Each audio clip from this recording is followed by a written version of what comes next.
లా learning aspirants అందరికీ స్వాగతం. ఈ వీడియోలో వెరీ ఇంట్రెస్టింగ్ టాపిక్ అదేంటంటే కార్పొరేట్ పర్సనాలిటీ అండ్ థియరీస్. ఏం థియరీస్? Personality theories. అయితే ఈ corporate personality and personality theories నేర్చుకునే ముందుగా what is legal person are legal personality అంటే ఏంటి అనేది జస్ట్ ఒక 1 మినిట్లో చెప్పేస్తాను. ఇంట్రొడక్షన్. దీనికి ఈ టాపిక్ అది ఇంట్రొడక్షన్ అనుకున్నాం. లీగల్ పర్సన్ లేదా లీగల్ పర్సనాలిటీ అని ఎప్పుడు అంటామంటే ఎప్పుడైతే రైట్స్, డ్యూటీస్, లయబిలిటీస్ ఇవన్నీ వర్తిస్తాయో ఒక వ్యక్తికి, అప్పుడు హీఈస్ ఏ లీగల్ పర్సన్ అంటాం, లీగల్ పర్సనాలిటీ అంటాం. ఆ లీగల్ పర్సన్ ఆర్ పర్సనాలిటీ అనేవాళ్ళు లివింగ్ పర్సన్స్, అంటే హ్యూమన్ బీయింగ్, నేచురల్ పర్సన్ కావచ్చు, లేదా ఆర్టిఫిషియల్ పర్సన్ కూడా కావచ్చు. నేచురల్ పర్సన్స్ ఎవరు వస్తారో చూద్దాం. నేచురల్ పర్సన్స్ ఎవరు? Living persons. ఇప్పుడు ప్రస్తుతం నివసిస్తున్నటువంటి వాళ్ళు, ఈవెన్ అన్బార్న్ చైల్డ్ కూడా. ఎందుకంటే అన్బార్న్ చైల్డ్ కూడా ప్రాపర్టీ రాసేటువంటి ఇది ఉంది. ఆ పుట్టిన ఆ బిడ్డకి, అంటే పుట్టబోయే బిడ్డకి రైట్స్ ఉంటాయి. అలాగే డెడ్ మ్యాన్, అతనికి రైట్స్ ఉన్నాయి. ఎందుకంటే అతను వీలునామా రాస్తుంటాడు, తన బరియలకి అతనికి రైట్ ఉంది. వీలునామా రాసినప్పుడు ఆ వీలునామాకు విలువిచ్చేటువంటి ఆబ్లిగేషన్ ఉంది. సో అతను కూడా హ్యూమన్ బీయింగ్ అని, నేచురల్ పర్సన్ అని భావిస్తాం వీళ్ళందరినీ. ఇవి కాకుండా ఇంకా ఆర్టిఫిషియల్ పర్సన్స్ కొన్ని ఉంటాయి. అవి ఏంటంటే ఆర్టిఫిషియల్ లీగల్ పర్సనాలిటీస్ అనాలి. ఎవరు? ట్రస్ట్ ఉంటుంది, ఒక యూనివర్సిటీ ఉంటుంది, లేదు ఒక కార్పొరేషన్, రివర్, సీ, వాటికి కూడా పర్సనాలిటీ ఉంది. ఎందుకంటే వాటి వల్ల కూడా బెనిఫిట్స్ ఉన్నాయి. వాటిని ప్రొటెక్ట్ చేసేటువంటి డ్యూటీస్ మనకు ఉంటాయి, ప్రజలకు ఉంటుంది. సరే, మొత్తానికి ఆర్టిఫిషియల్ పర్సన్స్లో మనం కొన్ని ట్రస్ట్, ఆటోనమస్ ఇన్స్టిట్యూషన్స్, లేదా కంపెనీలు, కార్పొరేషన్స్ని తీసుకున్నాం. సో వీటికి రైట్స్, డ్యూటీస్, లయబిలిటీస్ అన్నీ కూడా వర్తిస్తాయి కాబట్టి. సరే, ఇప్పుడు మనం లీగల్ పర్సనాలిటీలో natural persons and artificial persons గురించి కూడా తెలుసుకున్నాం. అయితే ఇక్కడ కార్పొరేషన్ విషయానికి వచ్చినప్పుడు కార్పొరేట్ పర్సనాలిటీ అని ఎప్పుడు అంటామంటే, ఒక కార్పొరేషన్ని మనం ఎప్పుడైతే రిజిస్టర్ చేస్తామో, రిజిస్టర్ ఆఫ్ కంపెనీస్ దగ్గరికి వెళ్ళి ఫార్మాలిటీస్ ఉంటాయి. ఆ ఫార్మాలిటీస్ ప్రకారం రిజిస్టర్ చేసినప్పుడు దాన్ని ఇన్కార్పొరేషన్ ఆఫ్ ఏ కంపెనీ అంటాం. ఆ ఇన్కార్పొరేషన్ ఎప్పుడైతే జరుగుతుందో ఇమ్మీడియట్గా కొన్ని క్వాలిటీస్, లక్షణాలు వర్తిస్తాయి. అవి ఏంటంటే ఇండిపెండెంట్ కార్పొరేట్ పర్సనాలిటీ. ఆ కంపెనీ అనేది లేదా ఇండస్ట్రీ ఇండిపెండెంట్గా, స్వతంత్రమైనటువంటి ఒక ఈ ఎంటిటీ, లీగల్ ఎంటిటీగా మారుతుంది. అంటే దానికి లీగల్ పర్సనాలిటీకి సంబంధించినటువంటి క్వాలిటీస్, లక్షణాలు కూడా వర్తిస్తాయి. అంటే it's a separate organisation, distinct from other members ఉంటారు అందులో, షేర్స్ ఇస్తారు, మెంబర్షిప్ తీసుకుంటారు. అయినా కూడా మెంబర్స్ వేరు అండ్ కంపెనీ యొక్క సపరేట్ ఐడెంటిటీ వేరు. దాన్ని సపరేట్ ఇండివిజువల్ ఐడెంటిటీ వస్తుంది కాబట్టి దాన్ని ఇండిపెండెంట్ కార్పొరేట్ పర్సనాలిటీ అంటాం. దానికి ఉన్న అడ్వాంటేజ్ ఏంటంటే మెంబర్స్ దాంట్లో జాయిన్ అయినాక షేర్స్ అన్నీ కూడా పెట్టి కాంట్రిబ్యూట్ చేసి చేరినప్పుడు లిమిటెడ్ లయబిలిటీ ఉంటుంది మెంబర్స్కి. అంటే సపోజ్ కంపెనీ దివాలా తీసింది, నష్టపోయింది, ఆ ఇతరులకు కంపెన్సేట్ చేయాలి. ఆ సందర్భంలో వాళ్ళకి ఎంత షేర్స్ ఇచ్చారో ఆ షేర్స్ వరకే వాళ్ళకి లయబిలిటీ ఉంటుంది.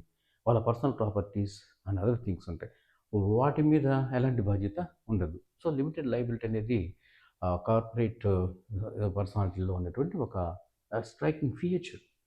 Next perpetual succession and common seal.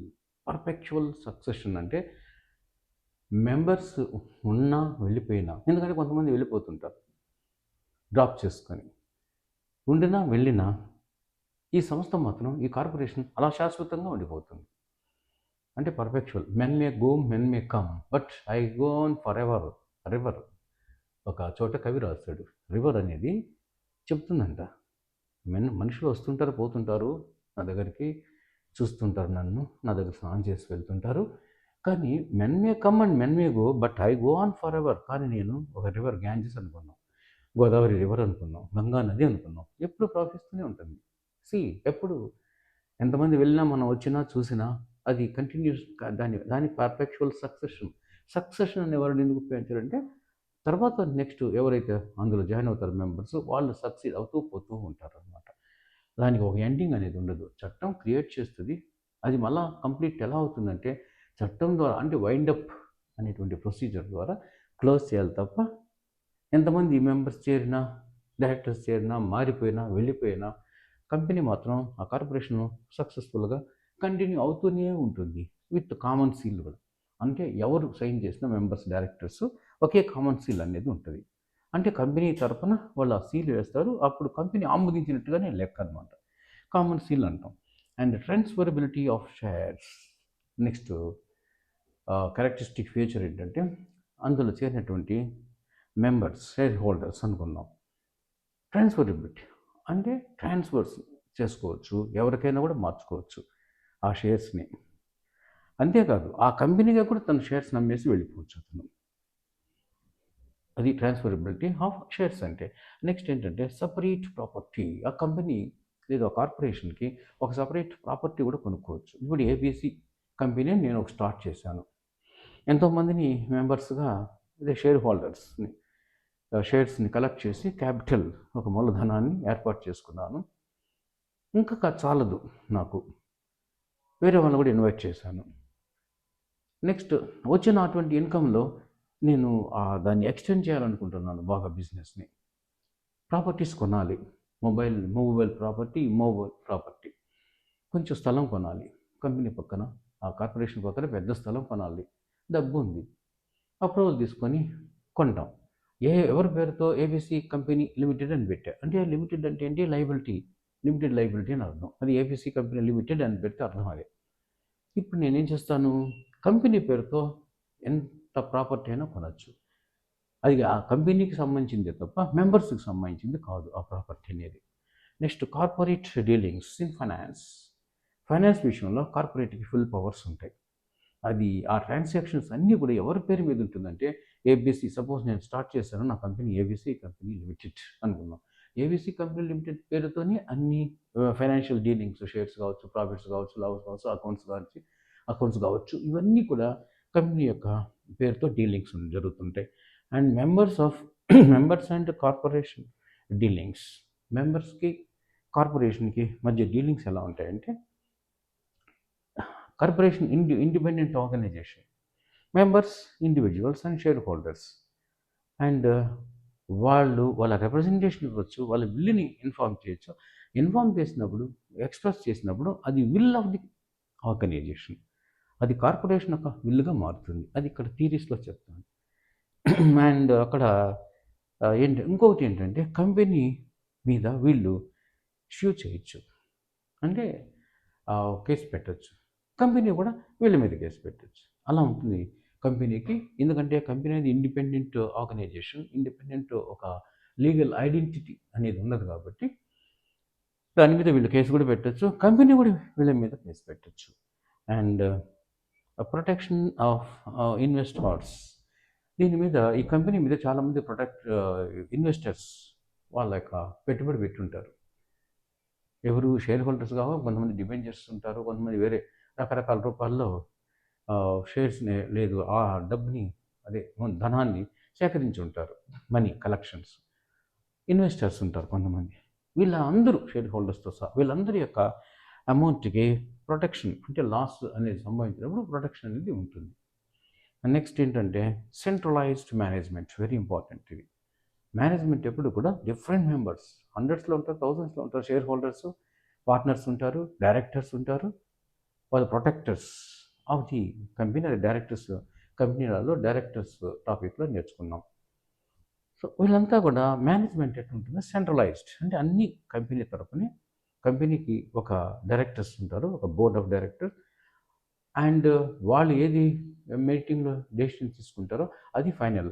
ఆ డెసిషను అండ్ ఆ డీలింగ్స్ అన్నీ కూడా on behalf of the company తరపునే ఉంటుంది. సెంట్రలైజ్డ్ మేనేజ్మెంట్ అని అంటాం.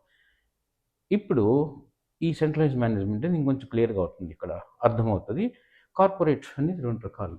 కార్పొరేట్ అగ్రిగేట్ అంటాం, కార్పొరేట్ సోల్ అంటాం. కార్పొరేట్ అగ్రిగేట్ అంటే పర్సానిఫికేషన్, అంటే ఇంకేలా సింపుల్గా చెప్పాలంటే.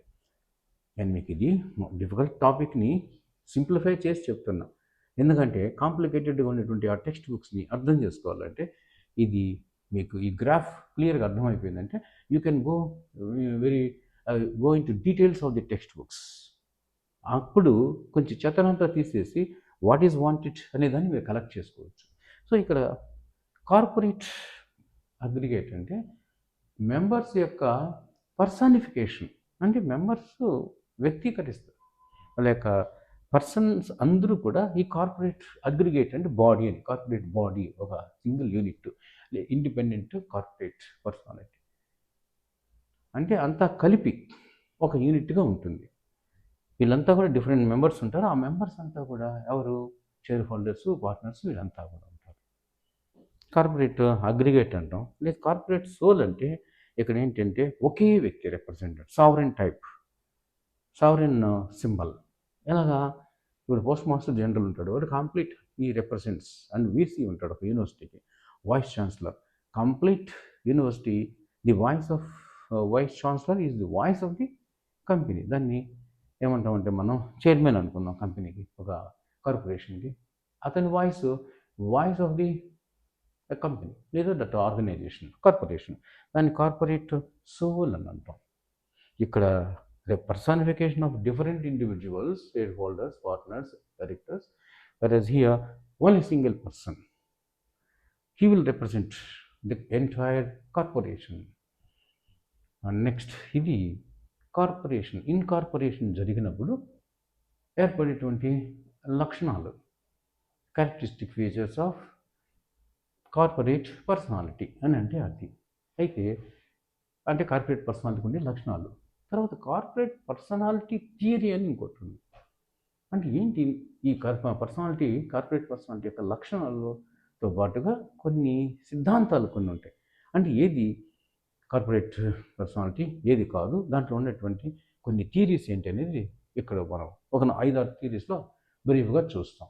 ఇది అర్థమైతే నీకు కార్పొరేట్ వీల్ అనేది బాగా అర్థమవుతుంది. Lifting or piercing the corporate veil, corporate యొక్క ముసుగుని తొలగించడం అనేటువంటిది ఇస్ యాంటిక్ టాపిక్ కార్పొరేట్ లాలో. అది అర్థం కావాలంటే ఈ corporate personality and corporate personality theories అనేది బాగా అర్థం అవ్వాలి. నా థియరీస్ గురించి జస్ట్ ఒక సెంట్రల్ ఐడియా. ఫిక్షన్ థియరీ అని ఒకటి ఉంది, 4-5 రకాలు ఇంపార్టెంట్ ఇవి. ఈ ఫిక్షన్ థియరీ అంటే శావనీ అండ్ సాల్మండ్, గ్రే వీళ్ళు చెప్పినటువంటి, వీళ్ళు ఫార్ములేట్ చేసినటువంటి థియరీ. ఈ కార్పొరేషన్ అనేది it's a fiction of law, అంటే క్రియేషన్ బై లా క్రియేట్ చేసింది అది అంతే. కంపెనీ అంటే ఎలా ఉంటుంది, ఒక బాడీ అది, వీళ్ళందరూ 10 మంది కలిసి ఒక 20-50 మంది కలిపి ఒక ఆర్గనైజేషన్, కార్పొరేషన్ స్టార్ట్ చేశారు. దానికి మనం చట్టం ఏం చేసాం, కార్పొరేట్ అగ్రిగేట్, కార్పొరేట్ సోల్ అని రకరకాల పేరు పెట్టి దానికి ఒక పర్సనాలిటీ, ఇండివిజువల్ లేదు ఇండిపెండెంట్ ఎంటిటీని, లీగల్ ఎంటిటీని మనం ఇస్తున్నాం. ఎవరు? చట్టం ఇస్తూ ఉంది. So will of the members, మనుషుల్లో అంటే ఇండివిజువల్స్ ఎవరు? Share holders. Like will of the members attributed. దేనికి అట్రిబ్యూట్ చేస్తాం, ఆపాదిస్తాం అంటే కంపెనీకి, కార్పొరేట్ పర్సనాలిటీకి ఆపాదిస్తాము. అంటే అక్కడ ఉండేటువంటి ఆ షేర్ హోల్డర్స్, మెంబర్స్, డైరెక్టర్స్ ఉంటారు కదా, వాళ్ళ అభిప్రాయమే కార్పొరేషన్ యొక్క అభిప్రాయంగా భావిస్తాము.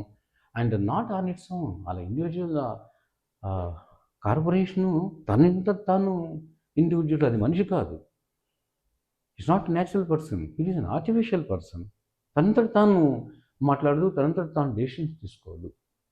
అండ్ డిస్టింక్ట్ ఫ్రమ్ మెంబర్స్, అయితే మనుషులకి, ఆ ఆర్గనైజేషన్కి ఒక డిస్టింక్షన్ అనేది ఉంటుంది. So it's an artificial one created by law అని చెప్తాడు ఫిక్షన్ థియరీలో ఈ థింకర్స్. రియలిస్ట్ థియరీ అంటే కరెక్ట్. ఏంటంటే రియలిస్ట్ థియరీలో ఇట్స్ నాట్ ఫిక్షన్. రియలిస్ట్ అనేది ఫిక్షన్ కాదు, reality. It's a reality. Corporation అనేది రియాలిటీ అంతే. లా క్రియేట్ చేసింది ఒక members of the company or organisation అనేది ఫార్ములేట్ చేసి ఒక రూపాన్ని ఇచ్చింది, కార్పొరేట్ పర్సనాలిటీగా చూపిస్తాం. నో, దట్ క్రియేషన్ ఏం కాదు, it's a reality. Will of the individuals అంటే ఇండివిజువల్స్ అంటే ఎవరు ఇక్కడ? Share holders, members, partners, directors, అందరినీ మెంబర్స్ అంటాం. వాళ్ళ యొక్క విల్ అంటే మన వాళ్ళ యొక్క ఎక్స్ప్రెషన్, విల్లింగ్నెస్, ఇంట్రెస్ట్ అనుకుందాం, వాళ్ళ ఒపీనియన్, ఆ will of the individuals corporate విల్గా మారుతుంది అంతే. వీళ్ళందరూ ఇప్పుడు ఉదాహరణకి పార్లమెంట్లో మెంబర్స్ అందరూ కలిపి మెజారిటీ ఒక బిల్లు యాక్సెప్ట్ చేస్తారు అంటే ప్రజలంతా, పార్లమెంట్ అంతా ఒప్పుకునేది అంటే ప్రజలంతా, అంటే వాళ్ళ ప్రజల యొక్క ప్రతినిధులు కాబట్టి ప్రజాభిప్రాయం ఏంటి, ఇక్కడ ప్రజలకు ఏది కావాలో వాళ్ళు చేశారు అంటే ప్రజలకి నచ్చింది చేశారు, ప్రజల అభిప్రాయం ప్రకారం వెళ్ళారని అర్థం. అలాగే ఇక్కడ will of the individuals corporate విల్గా మారుతుంది. అందులో ఇంకా ఫిక్షన్ ఏముంది, it's a real one. So representatives of the high form, అది ఇది కార్పొరేట్ పర్సనాలిటీ అనేది, కార్పొరేట్ ఐడెంటిటీ అనేది ఒక ఇండిపెండెంట్ బాడీ అనేది ఏంటి అని అంటే it is nothing but reality and at the same time highest form. So corporate soul, దాన్ని కార్పొరేట్ సోల్ అంటాం. అంటే ఒకే వ్యక్తి, చెప్పాను కదా ఇంతకుముందు ఎగ్జాంపుల్లో, ఇక్కడ కార్పొరేట్ సోల్లో ఒక వీసీ ఉంటాడు యూనివర్సిటీకి, ఎందుకంటే ఎడ్యుకేషన్ డిపార్ట్మెంట్ అయితే మీకు బాగా అర్థం అవుతుంది. యూనివర్సిటీ యొక్క వీసీ కంప్లీట్ ఆ యూనివర్సిటీకి అతని వాయిస్ ఆ రిప్రజెంటేషన్ ఇచ్చినట్టు యూనివర్సిటీ యొక్క తరపున on behalf of university he's giving the complete voice. So that is the soul. అది సాల్మండ్, బట్ దాన్ని ఒప్పుకోడు ఈ విషయాన్ని, సాల్మండ్ కొంటే అగైనిస్ట్. బట్ ఆ కాంట్రవర్సీ మనకు వద్దు, ఎందుకంటే మనకు ఫిక్షన్ థియరీ అంటే ఏంటి, ఇది పర్సనాలిటీ థియరీలో, అండ్ రియలిస్ట్ థియరీ అంటే ఏంటి, అండ్ బ్రాకెట్ లేదా సింబాలిస్ట్ థియరీ అంటే ఏంటి అనేది మనకు అర్థం కావాలి. సో ఇక్కడ బ్రాకెట్ థియరీ అనేది ఇంకోటి ఉంది. అదేంటంటే to facilitate the working of the corporation.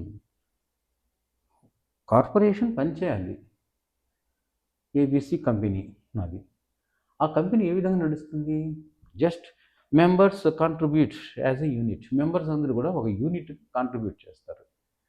ఒకటి డైరెక్టర్, కొంతమంది డైరెక్టర్గా ఉంటారు, కొంతమంది ఫైనాన్స్, కొంతమంది ట్రెజరీ, కొంతమంది హ్యూమన్ రిసోర్స్ మేనేజ్మెంట్, కొంతమంది మార్కెటింగ్, ఒక్కొక్కరు ఒక్కొక్క విధంగా డిస్ట్రిబ్యూట్ చేసుకుంటారు వర్క్ని, అంతా కూడా కాంట్రిబ్యూట్ చేస్తారు. కాబట్టి rights and duties are attributable to the corporation.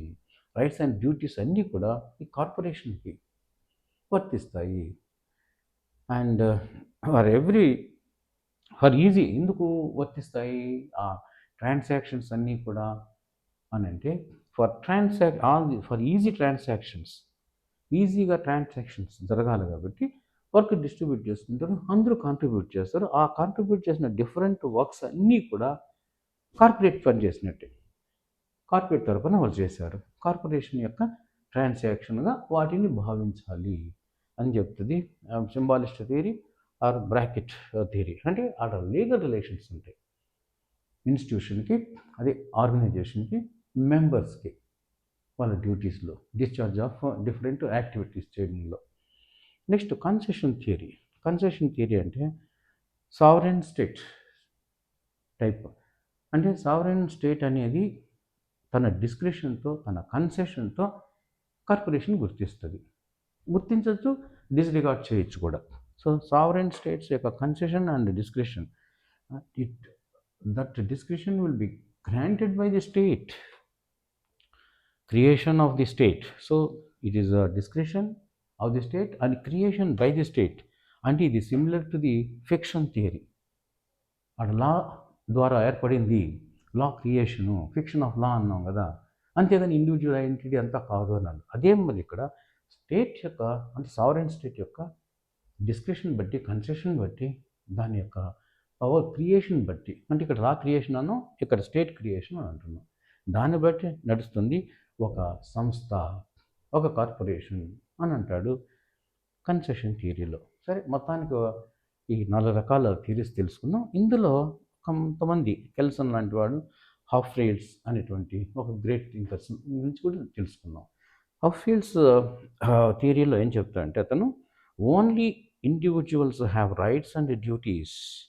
So corporation అనేది ఓన్లీ ఒక ప్రోడక్ట్, ఇండివిజువల్సే అన్నీ చేసేది. కార్పొరేషన్ అనేది ఒక సంస్థ, ఆ సంస్థకు వీళ్ళు, ఆ సంస్థ తరపున వీళ్ళంతా కూడా కాంట్రిబ్యూట్ చేస్తారు. It's correct one. And Kelsen theory ఏంటంటే only legal purposes. Legal purposes అనేది ఉంటాయి. No contrast between natural and juristic person అని అనేసి ఒకే మాటలో చెప్పేశాడు కెల్సన్. న్యాచురల్ పర్సన్ ఫస్ట్ ఇంట్రొడక్షన్లో ఇచ్చాను మీకు. న్యాచురల్ పర్సన్కి ఆర్టిఫిషియల్ పర్సన్కి డిఫరెన్స్ అంటూ ఏం లేదు. ఒక లీగల్ రిలేషన్స్ అనేది ఉంటుంది. అక్కడ నేచురల్ పర్సన్ కూడా ఇవన్నీ ఎంజాయ్ చేస్తాడు, అండ్ కార్పొరేషన్ కూడా ఇవన్నీ ఎంజాయ్ చేస్తాడు. అంటే అక్కడ లీగల్ రైట్స్, డ్యూటీస్, లైబిలిటీస్ ఉంటాయి. బ్రీఫ్గా చెప్పాలంటే ఎవరికి, నేచురల్ పర్సన్ కూడా రైట్స్, డ్యూటీస్, లైబిలిటీస్, ఆబ్లిగేషన్స్ ఉంటాయి. అండ్ కార్పొరేట్కి కూడా ఇలాంటి క్వాలిటీస్, అంటే characteristic features, rights, duties, liabilities అన్నీ కూడా ఉంటాయి. కొన్ని స్పెషల్ ఫీచర్స్ ఈ విధంగా ఉంటాయి. అంటే ఏంటంటే టోటల్గా కెల్సన్ చెప్పేది ఒక లీగల్ రిలేషన్షిప్ పర్పసెస్ అనేది ఎస్టాబ్లిష్ అవుతుంది అని అంటాడు. సో ఇది corporate personality and corporate theories గురించి ఒక brief analysis. So if you are impressed, please subscribe and encourage me. Thank you. And next వీడియోలో corporate will very interesting and gigantic, highly exciting topic. అది నేర్చుకుంటే corporate law గురించి, company law గురించి చాలా వరకు ఒక అవగాహన ఉన్నట్టు. We shall meet there in the corporate field. Thank you.